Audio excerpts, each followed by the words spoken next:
Yes, welcome back to Higanbana no Saku Yoru the second night. I'm your host Kuxul, and after the last episode, which was a very heavy topic, which was very dark. Let's see what Chapter 5 has for us. Chapter 5, My Best Friend. I mean, I know this is the kind of game where things can go very heavy and dark, but after the last one, it's getting a little too real again, and can be quite upsetting. So, depending on what happens in this chapter, I may or may not throw up a content warning before all of this anyway. But to find out, let's dive right in. Chapter 5. I did like Chapter 4, by the way. Dark themes notwithstanding, it was a very good story. I did enjoy the punishment that the teacher got in the end. So now, Chapter 5, My Best Friend.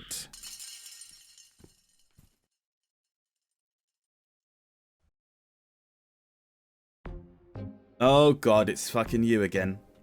Aren't Scarlet Tack and Orichalcum the same thing? Who the fuck are you? It's possible that the metal could have been brought to ancient Japan from Atlantis. But the way I see it, they developed the metals independently of each other. Michiru was having an enthusiastic debate with Tomoko Okada. Yeah, that's you. She had an occult mania on par with Michiru. Or rather, a mania so severe that it could leave even Michiru, who was partial to the field herself, speechless. Naturally, in their respective classes, neither of the two girls had any friends. I'm sorry, I shouldn't laugh, but that's quite funny. However, they became acquainted by a chance meeting, and before long became best friends.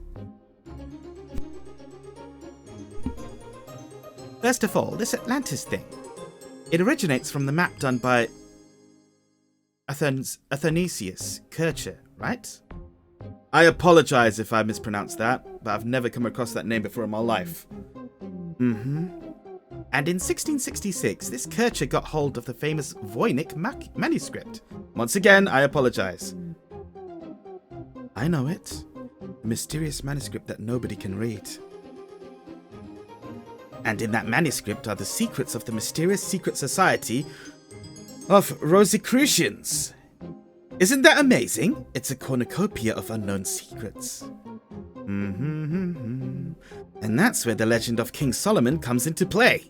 It implies that people during his time couldn't comprehend the inventions of an ancient super civilization, and they saw them as nothing more than demonic arts. Most of the grimoires are more than just fairy tales. They suggest that a time in which interaction with different dimensions was possible actually existed. Definitely. Oh god. Dream science, pseudoscience. Sci-fi, occult, fantasy. UFOs, Nessie, skyfish. Basically anything that was mysterious caught their interest. Wait, what? Basically anything that was mysterious and caught their interest. Michiru is an expert in ghosts, demons, magic, and anything related to the occult. Tomoko, on the other hand, is an expert in science fiction and fantasy.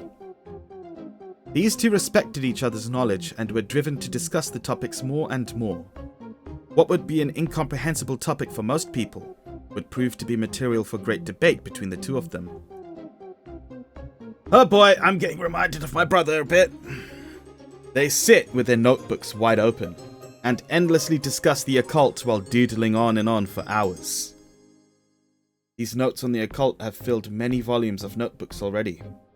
Michiru always brought those notebooks blackened with countless writings or drawings when the two of them played. Even if opened by someone else, the contents would be incomprehensible to any but the two of them.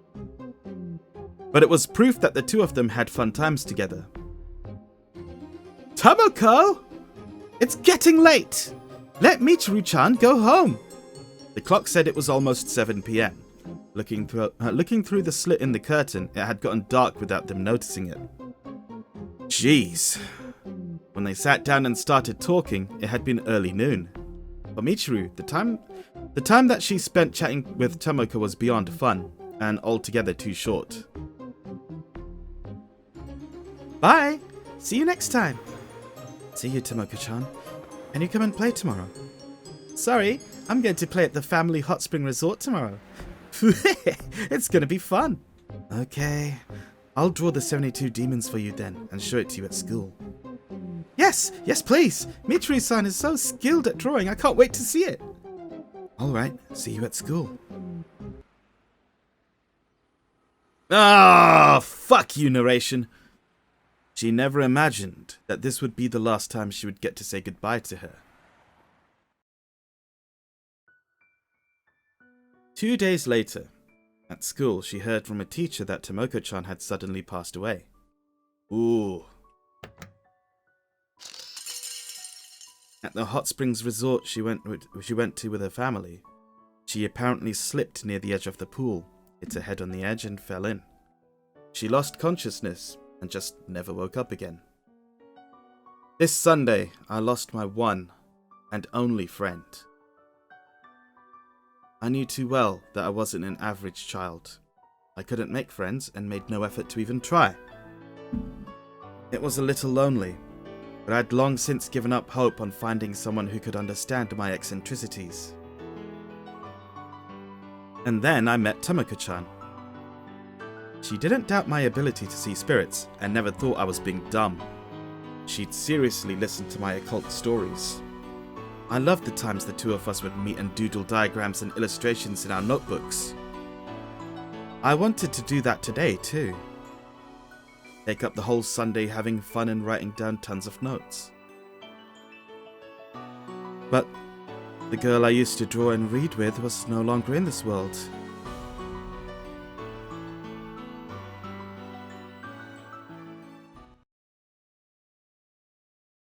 Oh boy, this is already starting off badly.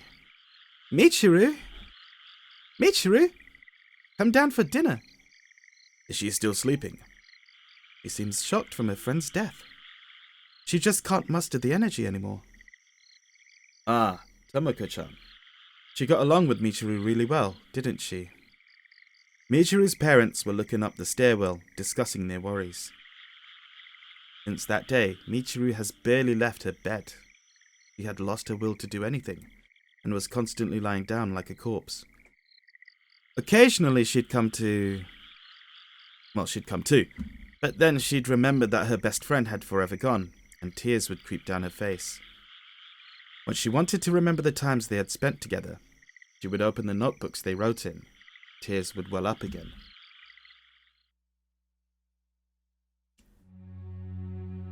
Various jottings and writings were crammed into the pages.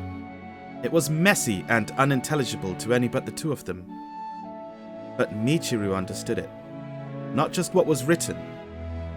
She remembered how they were laughing, what they were talking about, and how she felt when they were written. Those memories felt like they were coming out of the very pages of the notebooks themselves. Before long, the area around Michiru's bed was covered with these notebook pages. But the hole in her heart remained. Her parents, out of sympathy, let her rest for 3 days under the pretense of a cold. But her Homuri teacher was concerned. She had to return to school.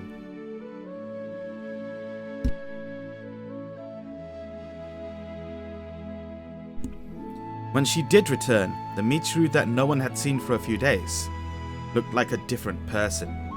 She was gloomier, constantly in low spirits, changed. Afraid of causing further damage by talking to her, everyone in her class avoided her like she had the plague. However, looking back on it, it wasn't much different from the way her classmates treated her before. Before long, her classmates quickly forgot about the tragedy of her loss and left her alone to return to their ordinary lives.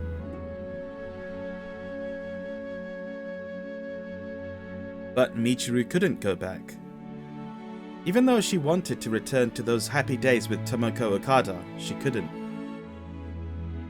During class, she would take out the notebook and revel in the memories. And she would cry. Just yesterday, she thought of Tomoko's smile. It's sad. Time has chosen to leave her lonely self behind, steadily flowing on without her. Eventually, it reached the point where Michiru detested the hustle and bustle. It was noisy, it was interfering. Even when she tried to open her notebooks and remember warm memories of Tomoko, The hustle and bustle kept getting in the way. And so the wounds in her heart could not heal. She turned page after page, but all that came were tears. But she couldn't help but keep looking at those pages. So today, she's spending her lunchtime behind the school, away from the crowds, reading the notebook while shedding tears. Poor girl. Who are you? Sakuno-shin-sama. It was rare for the timid Sakuno-shin to leave his shrine to come talk to her, particularly behind the school. Sakuno-shin was worriedly looking down at the crouching Michiru. He probably knew everything already. Michiru, please cheer up. Michiru kept her head down, silent. Her parents and teachers kept saying the same things, urging her to cheer up, and she was sick of it. If she could, she would. But Tomoko was no longer here. Who are you? Don't cry, Michiru. When you're crying, I'm sad. Sakuno-shin-sama, Tomoko didn't do anything wrong, right? But she still died from just having a little fall and hitting her head. I can't believe it. I can't believe it at all. But if you keep crying forever, Tomoko will be sad too. Well then, I want to meet with that sad Tomoko again. If I can see Tomoko, I'll stop crying. I want to see Tomoko. I want to see her again so bad.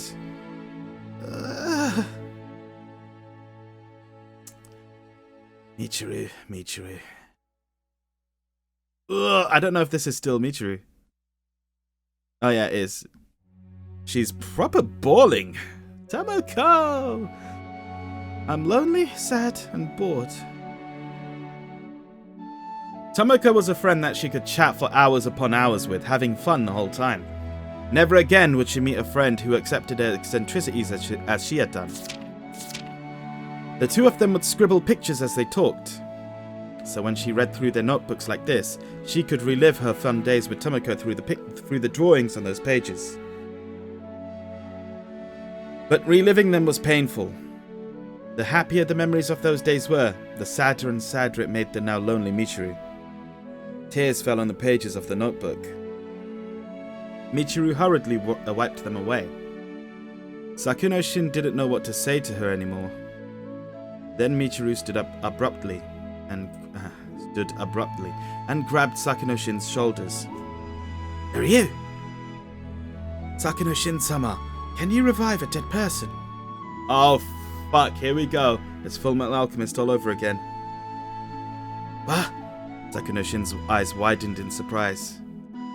Sakuno-shin is the leader of the animal spirits. Despite his shyness, he probably possessed great power. Surely he'd be able to revive someone is what Michiru thought. Oh fuck, I'm getting a phone call.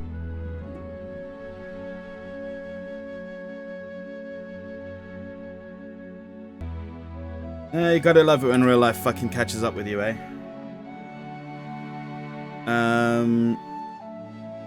Despite his shyness, he probably possessed great power. Surely he'd be able to revive someone is what Michiru thought. But as his wide eyes would indicate, at least for him, it was impossible. I can't. Reviving dead people is entirely impossible. But if you want to talk with their soul, maybe I could do that. Speaking isn't good enough. She needs to be revived. What the hell, Michiru? You're being unreasonable now. Not without, you know, I don't have any... I'm not saying I'm not without sympathy. I am sympathetic, but like, come on. An expert in the occult like Michiru should know this all too well. Revival of the dead is a powerful art that requires enormous amounts of energy. And even then, the ritual must be performed very soon after the person has died. What am I whooping around about? Aren't I an occult specialist? I'll find a way to revive her myself. Resurrection of the deceased. That was an art that humanity had sought after since ancient times. For a normal human being, it was an impossibility. But not for me. I'm not just familiar with the occult. I have the special ability to see, feel, and speak to the world of spirits. I can do it. Definitely. I can revive Tomoko-chan. Sakuno-shin-sama, I've already made up my mind. I'm going to resurrect Tomoko-chan.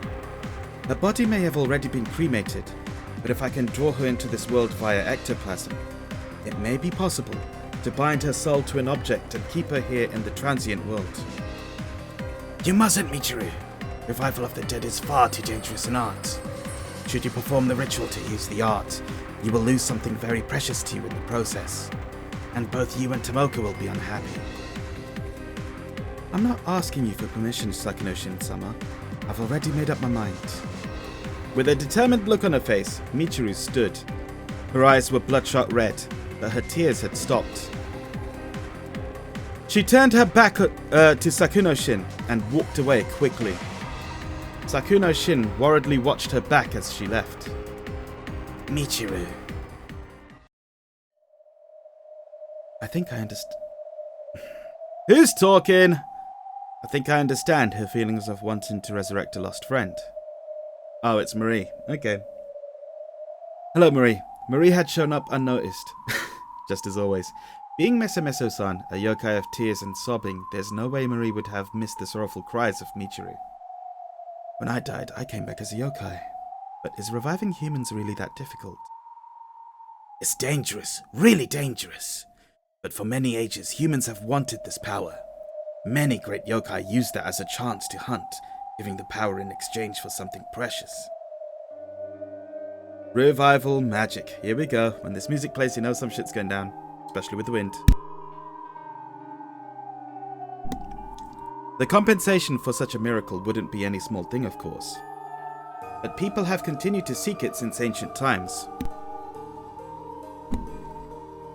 And they're more than willing to exchange anything in order to gain it. Such blind people are far too delicious a prey for yokai. Of course, powerful yokai that can resurrect the dead usually cannot communicate with normal human beings.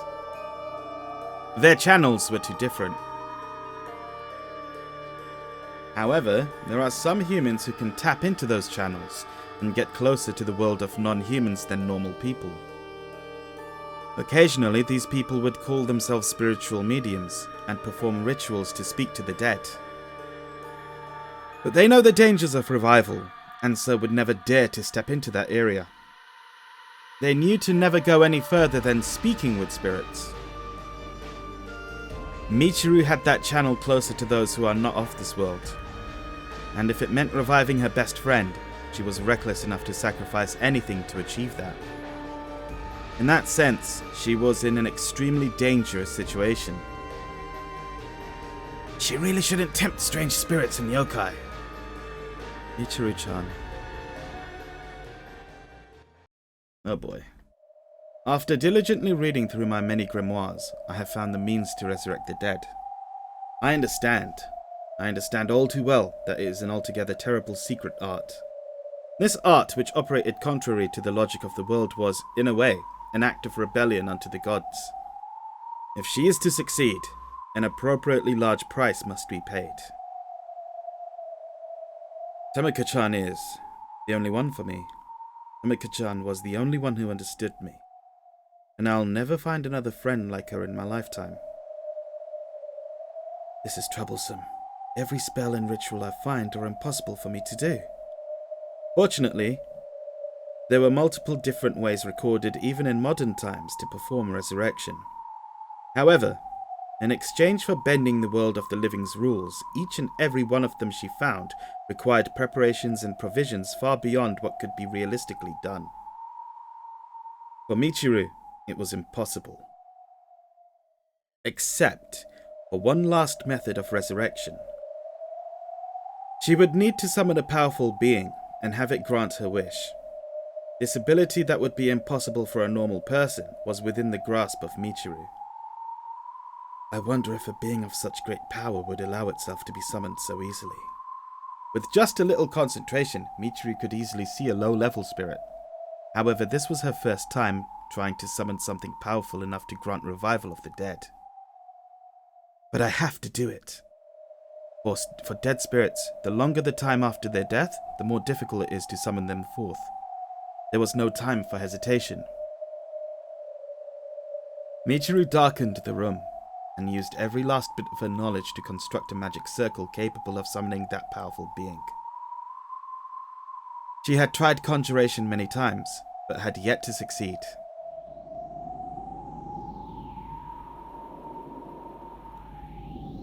While she was focusing on the ritual, she heard a strange noise in the room. A snapping sound, like that of a small twig being broken in two. Was it the sound of the pillars or ceiling of the house creaking? No. It was a sign of the presence of something supernatural. Michiru concentrated even harder. In an attempt to call in that existence to a magic circle, she focused her mind and soul. Ugh, that was an effect. Finally! An image of black flames shooting up from the center of the magic circle poured into her mind. She focused harder and harder in order to make that image in her head become a reality. They connected. Their channels connected. That powerful being should be appearing before her right now. She believed it and accepted it. Like narrowing her eyes the way you do to focus on small writing.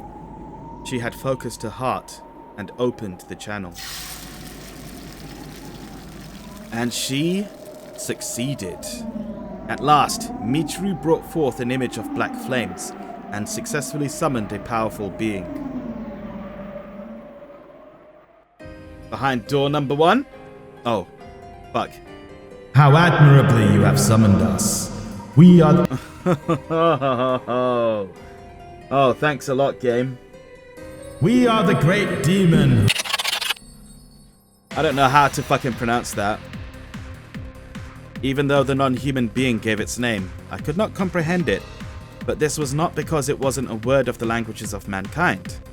Naturally, this was because in the realm of those with power, merely knowing one's name becomes a way to control them.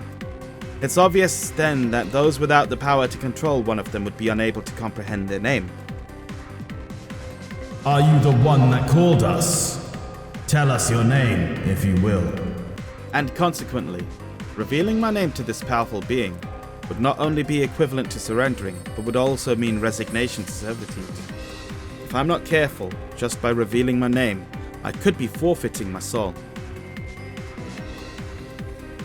Why don't you tell us your name? We won't grant wishes to people who won't give us a name. If you wish not to say your name, that is fine. We will just return to our own world. There was no room for bartering. Even with the little spiritual power she had, Michiru could tell that this large demon was harboring considerable strength.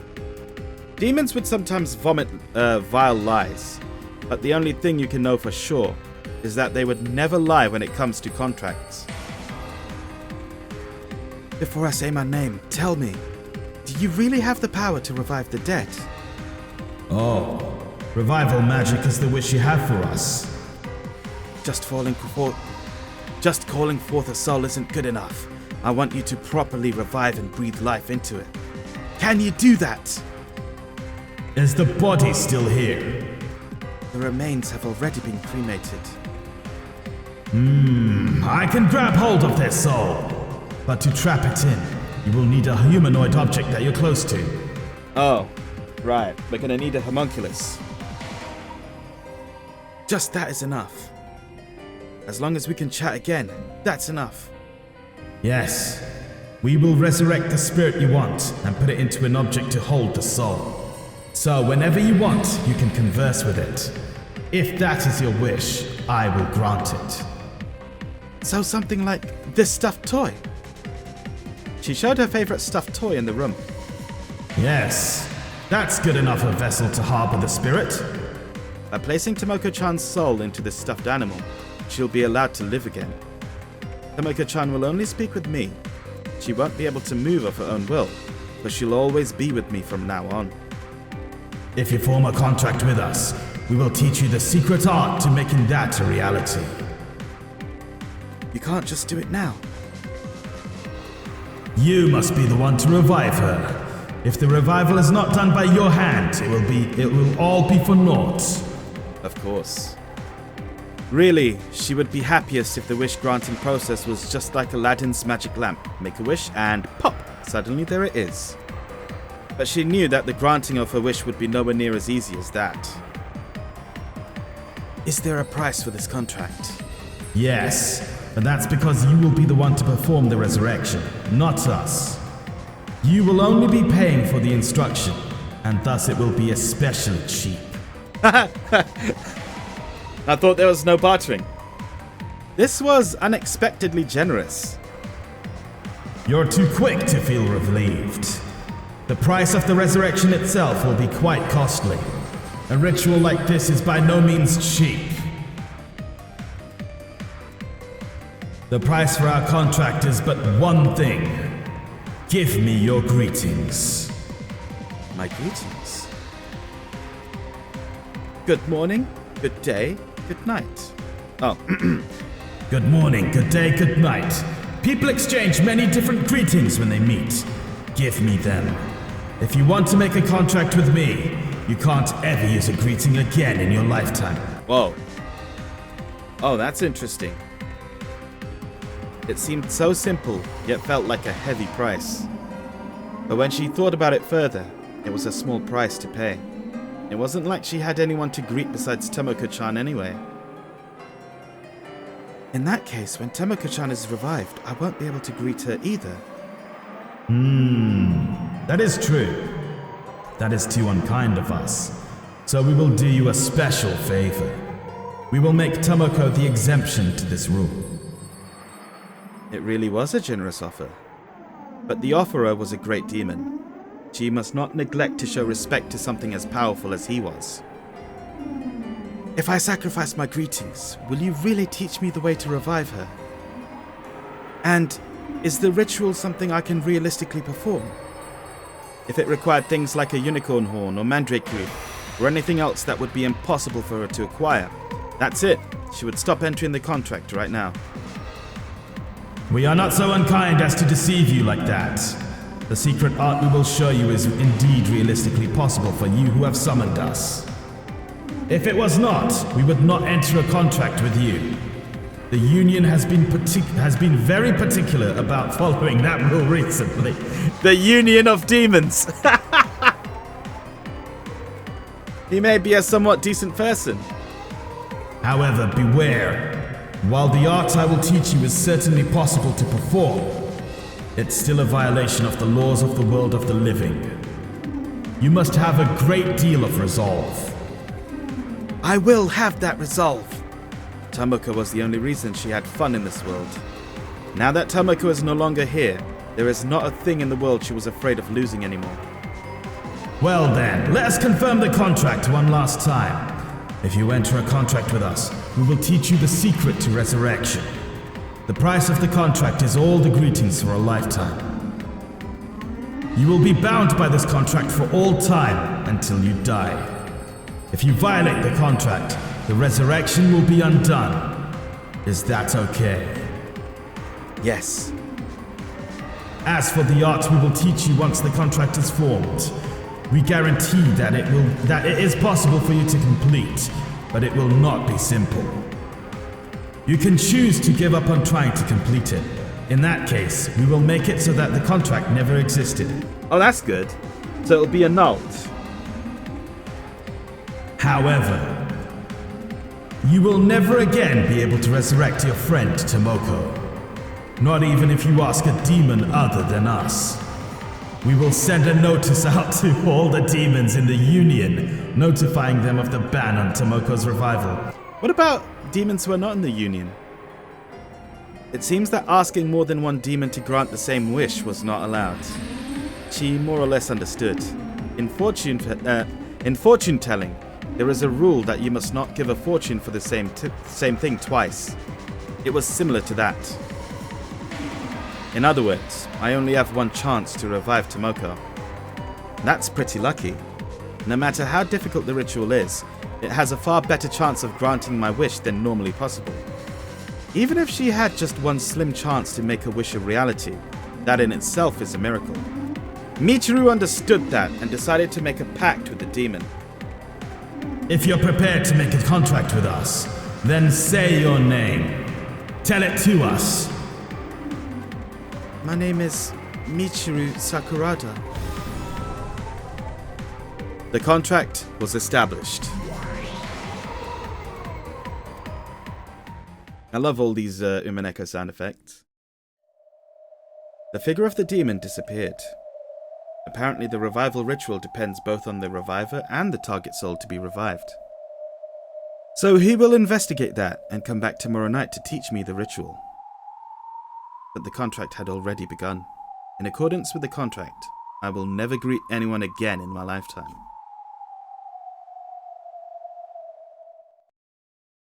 Yeah, that's quite a heavy sacrifice. Good morning, Michiru. I made you breakfast. She instinctively wanted to respond with a greeting, but she couldn't afford to, because the contract had started. Fortunately, it was not uncommon for her to forget to say good morning when half asleep. Her mother didn't seem suspicious. Her father was engrossed in the newspaper, so he didn't bother to greet her, which was convenient for her. Without even saying, "I'm off," I left the house in silence. Gotta love it when they fucking swap tents. I'm expected to perform many different greetings through the day, during the morning homeroom, at the beginning and end of every class, and when I'm going home. But I could never greet anyone again. But if it meant bringing Tomoko-chan back, it wouldn't be a problem at all. It's a simple task. But this was just the price of learning the resurrection ritual. I can't imagine what price I'll have to pay to actually perform it. Even not being able to greet anyone is an easy rule to break. Keeping it up for an entire lifetime would be hard. I'm fine for now, but what does not being able to greet anyone again in a lifetime really mean? Even when being moved up a year to a new class, I won't ever be able to greet my new classmates. What kind of person are you if you never greet anyone? It goes without saying that even if I'm greeted, I can't return the greeting. From now on, I can't greet anyone.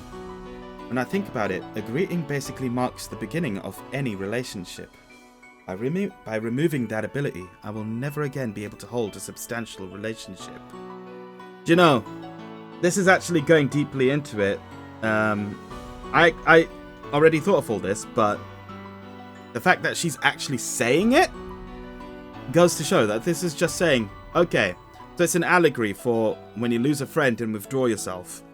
The point where you never talk with anyone again. You're like, man, you need to talk with other people. Obviously, we've already seen the moral. Let's see how it presents itself. In other words, never greeting anyone in your lifetime means never making any friends. It's the same as giving up all the friends you've made or would make in an entire lifetime. Thinking of it that way, it seems a terrible price. However, if I consider it further, this is also the cheapest price I could ever pay. In the beginning, before I met Tomoko-chan, I had not one friend, and now I have none again. So then I have no problem with being unable to give greetings. I'm only allowed to greet Tomoko-chan. Yes, I have no problems with this. I've survived being a quiet person for this long, and I don't have any friends right now either. Besides, I've already spent an entire day at school without being inconvenienced by this at all. In my lifetime, I don't need any other friends, as long as Tomoko-chan comes back to me. I won't be needing any more friends in my life.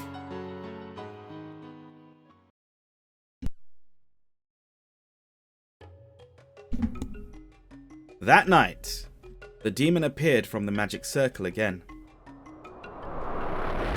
It looks like you've upheld our contract. I'm impressed. Well then, uphold your end of the bargain. Yes, we know Michiru Sakurada. We have looked into how to revive the soul of your friend Tomoko Okada. Thank you. What type of spell could it be? It was guaranteed to be feasible, but by no means did I expect it to be easy. But I have to do it. There's no one else for me besides Tomoko-chan, and there never will be anyone for me but her. In order for the spell to work, you will need to perform a ritual in a place with a large amount of spiritual energy. That's fine, the school. As far as we can see, the school you attend is the best location for this. All signs point to there being a good spiritual spot being located within your old school building. You will perform the ritual on the roof of that building in the dead of night. I've sneaked into the old school building before. Many different ghosts gathered there, and it's filled with energy from the supernatural world. It would be an ideal place to perform a resurrection ceremony. Draw the arcane magic circle on that roof and bring forth a cleansing flame. Then, for a brief period, you will be able to summon the soul of Tomoko Okada. And if she can confirm that she is your friend, then you will be able to keep her soul in the mortal world. This sounds a little bit too easy. Draw a magic circle on the roof of the old building and call Tomoko's soul with a cleansing flame. It sounds easier than I'd imagined. I'm glad he didn't tell me to sacrifice the heart of a baby or something. Does it sound easier than you imagined? You won't really know until you try, bitch. Make sure to draw the circle ahead of time. Then prepare a lighter for lighting the cleansing flame. Also, you will need objects with strong memories associated with Tomoko Okada. And the stuffed toy to hold her soul? There's no need to bring it with you. Once the ritual is over, just return home with Tomoko Okada's soul and provide the stuffed toy to her as housing for her soul. Somehow it reminded her of keeping a hamster or something. At least so far it doesn't seem that difficult. Getting into the school building is probably the most difficult part, and she's already done that once before. It's really not even that difficult. Michiru took a prepared drawing of the magic circle, a lighter, and the notebooks packed with her memories of Tomoko and stuffed them into a bag, and then set off into the night towards the school.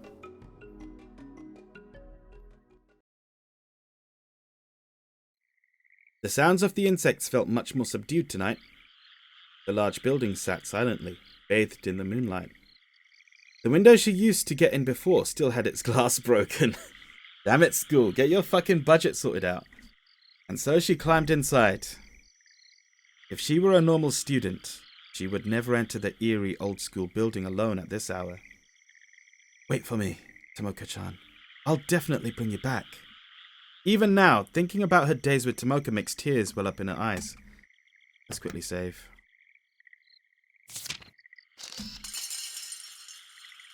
She clutched the notebook to her chest, fought back the tears and pressed on up towards the roof.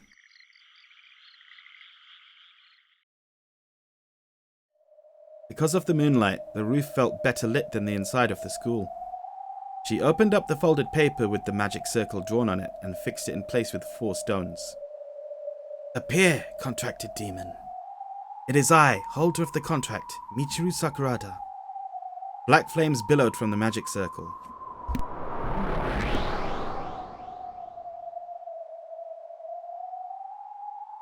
Yes, you have done good work. Yes, this really is an old building. The spirit energy has gathered here very well. It's an appropriate place to perform your ritual. You know, I get the feeling that she's just gonna summon him and he's gonna come and wreck shit or something, I don't know. Next is the cleansing flame. Do I burn this magic circle? Wait. If you burn that, we shall disappear. You must not burn that. The lighter was meant to be used to ignite something. And if she wasn't burning the paper with the magic circle on it, then Michiru only had one more inflammable thing on her. No way.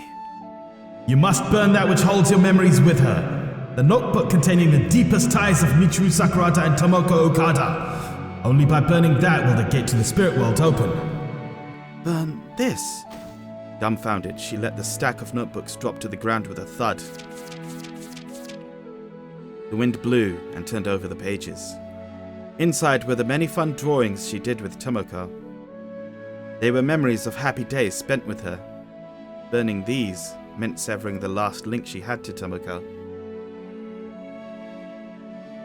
I must burn these. Yes. If I burn these, Tomoko will be revived. I'll lose the notebooks containing our memories, but then I'll be able to be with her forever. I will burn them. Hesitation is not an option. As long as she really gets revived. She'll really be revived, right? That is up to you. You must know that revival of the dead is no easy task. If you think about it, isn't it very fortunate that all you need to sacrifice to accomplish it is your greetings and your notebooks? I understand. For the price of a miracle, burning these notebooks, never greeting anyone again, and never making a new friend, it was all a piece of cake. I don't need it. I don't need any of it. If it means Tomoko-chan can come back, I don't need any of it. Michiru held the flame of the lighter up to the corner of the notebooks. When she did so, they went up in flames like a stack of newspapers, burning up in a soft blue flame.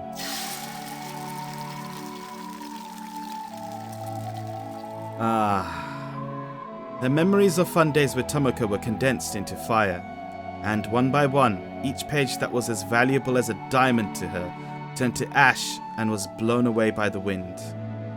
As they burned, little butterflies of flame danced up around the fire and disappeared. Tears streamed down Michiru's face, illuminated by the light of the fire. Is this all right? When the fire finally went out, there was nothing left of the notebooks. Michiru wiped her eyes and showed the demon in the black flames her determination. Yes. That will work fine for your cleansing flame. Now, the power will continue to rise. The gate to the spirit world will open, and you can call Tomoko Okada's soul. Here it comes, here it comes.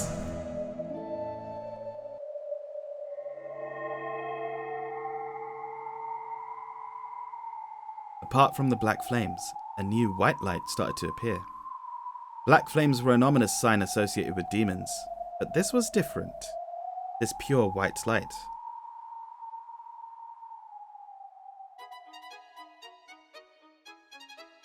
Who is calling me? I'm sure that was what I just heard coming from the light. I think it's Tomoko-chan's voice. It sounded almost like a voice coming from a radio with bad tuning. She's coming, Michiru Sakurada. Speak with her and bring her back to this world. Okay. Tomoko-chan! Tomoko-chan? Can you hear me? That voice! Michiru? Michiru-chan? Were you the one who woke me up? Yes, that's right, Tomoko-chan. It's me, Michiru. Once Tomoko's spirit recognized Michiru, that white radiance gradually began to grow larger, and began to form into a human shape, until finally it resembled how she looked before she had died. Tomoko-chan! Oh wow, okay, I wasn't expecting it to actually work. For a while, Tomoko was surprised at her own form. For someone who ought to be dead, it was surely unbelievable that she was once again exchanging words with somebody in the living world. After confirming the existence of her arms and legs, Tomoko looked up at Michiru. Mr. Demon, how do I tie Tomoko-chan's spirit to this world? Yes, you will just need to confirm your friendship. The standard procedure to do so is generally a handshake. It honestly feels like he's making this shit up as he goes along. Tomoko-chan, shake my hand. That way you can stay here in this world. Michiru held out her hand. Tomoko just stared at it.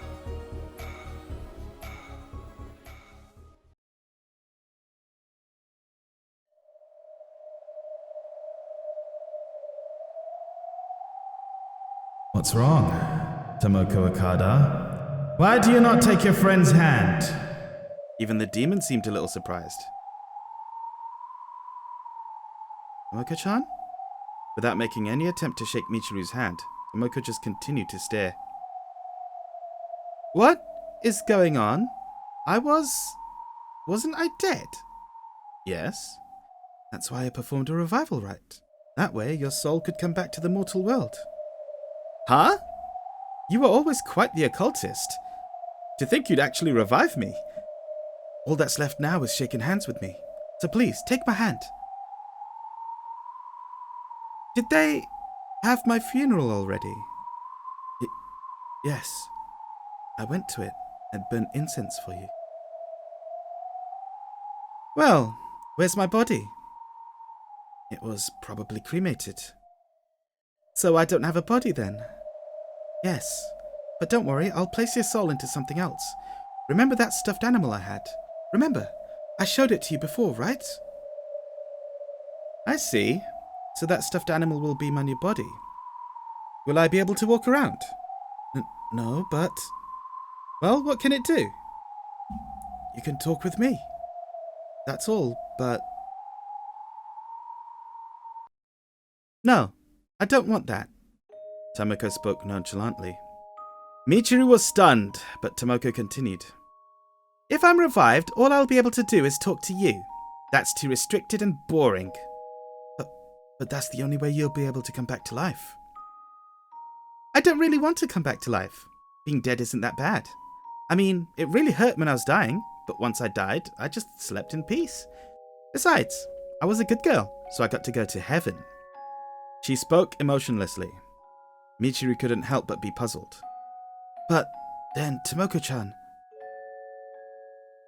I'm happy that I can talk to you again, but I don't remember asking you to bring me back to life.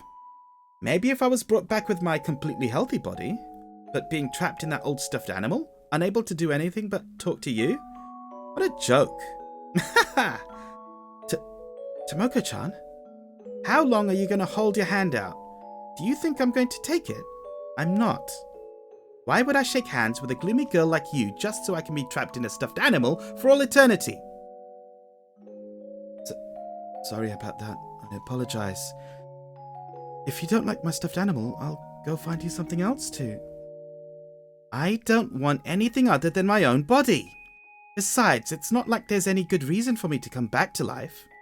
I hate studying. I hate school. And I hate you most of all. At that, Michiru was gobsmacked, lost for words. You're lying. I'm not. True, in the beginning I thought you were a little interesting. But you were so annoying.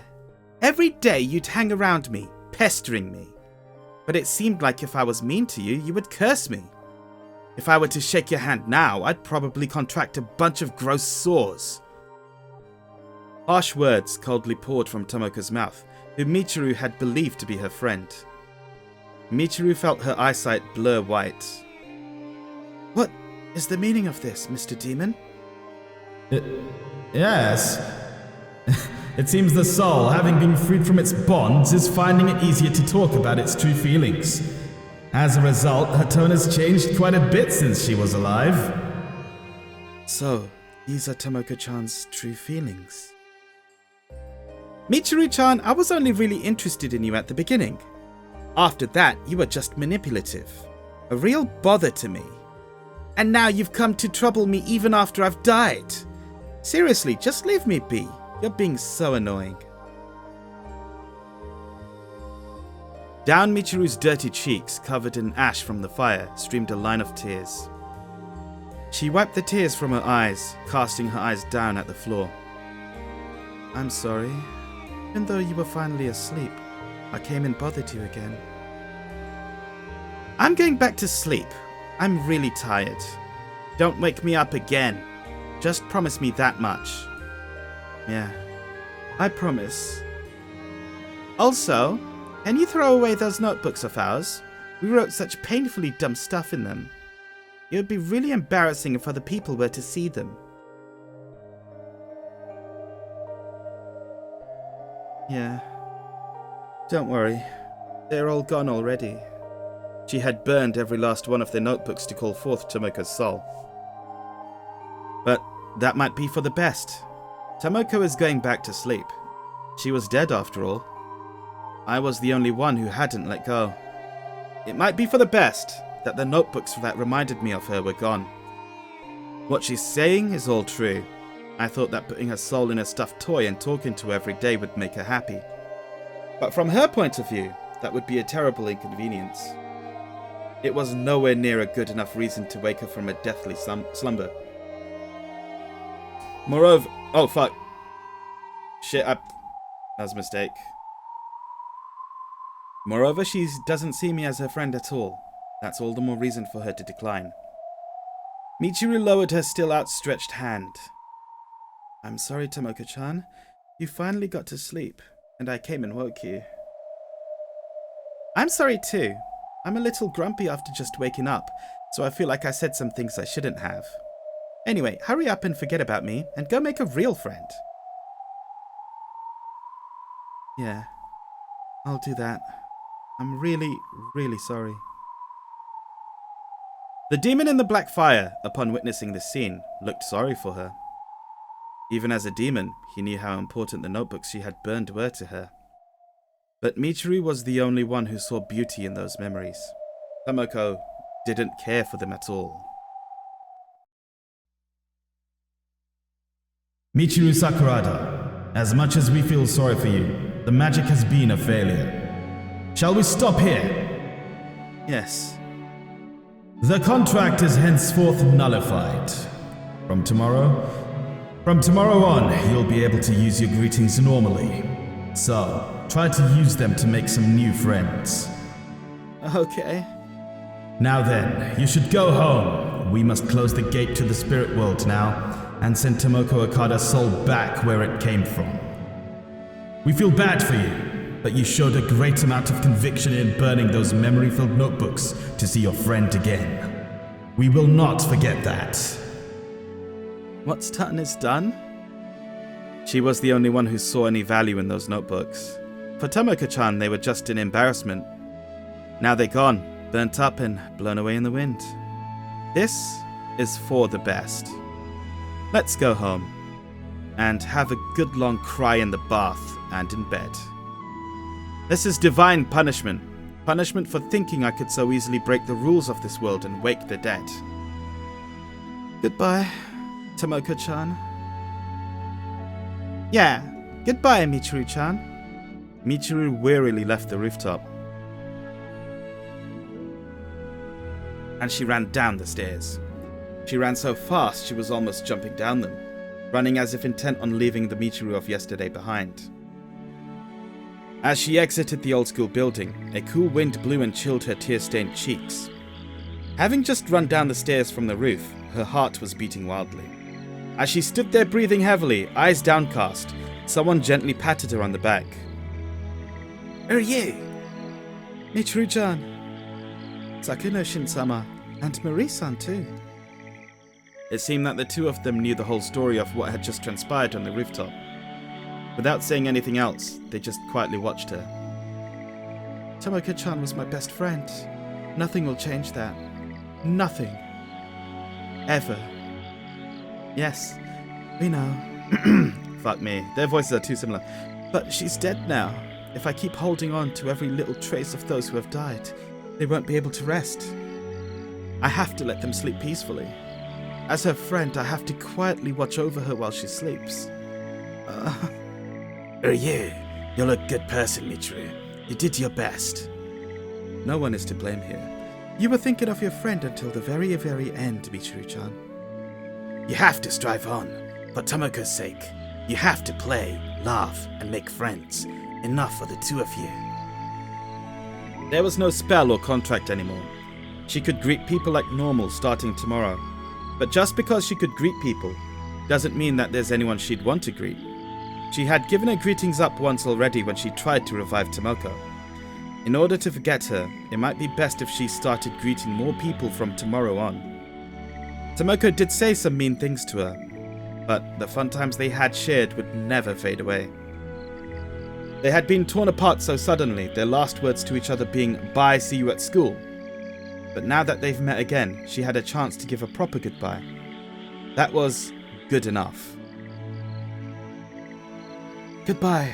Since we've got to exchange those final words, tonight was a good night."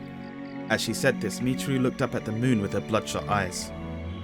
"I won't forget you, Tomoko-chan, but I won't dwell on only you. I am Michiru Sakurada, and starting tomorrow, I'm going to live a new life." Michiru. Humans aren't weak.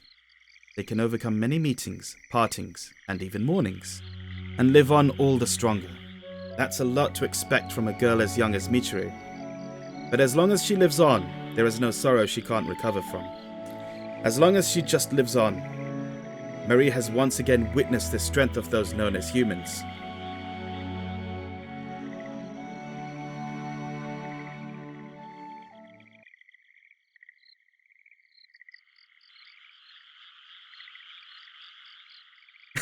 I was not expecting more. I thought that was a pretty good ending spot. And then, of course, Higanbana has to show up. They may have to cry a lot, but they'll always bounce back.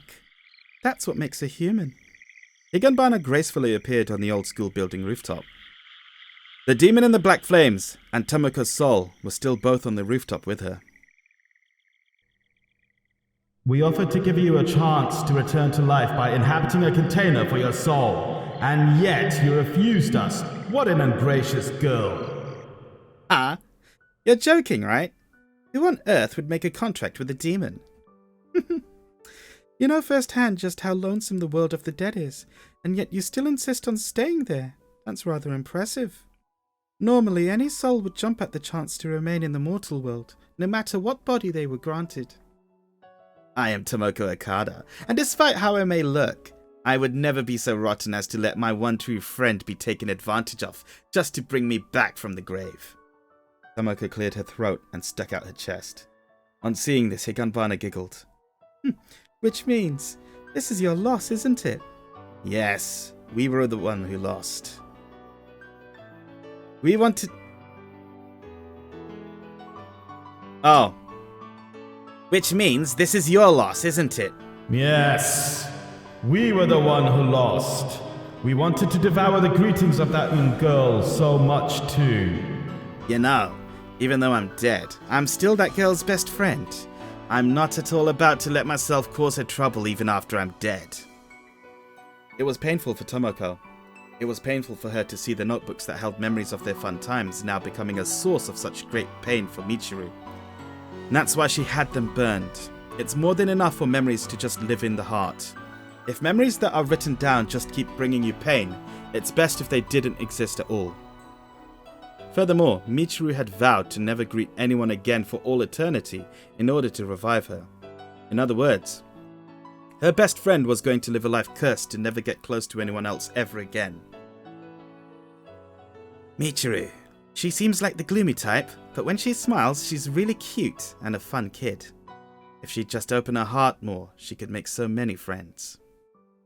If you think that I'd just let her throw away the rest of her life just so she could talk to me, you've got to be kidding me. I want Michiru to keep on smiling forever. I want her to be happy. And yet, I went and slipped into the pool and caused her this much grief. I can't stand to just die and leave things like that. That's why I said what I did. So that I could push Michiru-chan away from me, so she could have a change of heart and live a brand new life from now on. Humans are strong. As long as they keep on living, they can overcome the death of a friend. If you wish, shall I introduce you to the headmaster? No, I don't think so. It would be far too sad to be completely forgotten by Michiru-chan. Besides, I believe in her strength.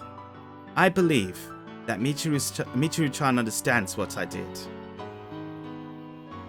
It would be nice if she understood your true intentions. But she was sobbing really hard, so our guess would be she didn't. Men are so tactless. It's okay, Tomoko. I'm sure she understood. Of course she did. We're best friends. Tomoko looked out over the rooftop railing. She saw Michiru walking home across the darkened schoolyard. Goodbye, Michiru. We'll always be the absolute best of friends. But tomorrow, forget all about that and make friends with people better than me. Enjoy your time with them. I know from experience what it's like to be dead. And those of us who are dead are much happier seeing the ones we loved in life laughing and smiling, instead of shedding tears of memories past. Tomoko's voice wasn't loud enough to reach Michiru now, but Michiru still stopped at the school gate and turned to look at the roof. Michiru-chan. Goodbye, Tomoko-chan. We'll always be friends. I'm not going to cry over you anymore. So rest peacefully, okay? Ha! Sure thing.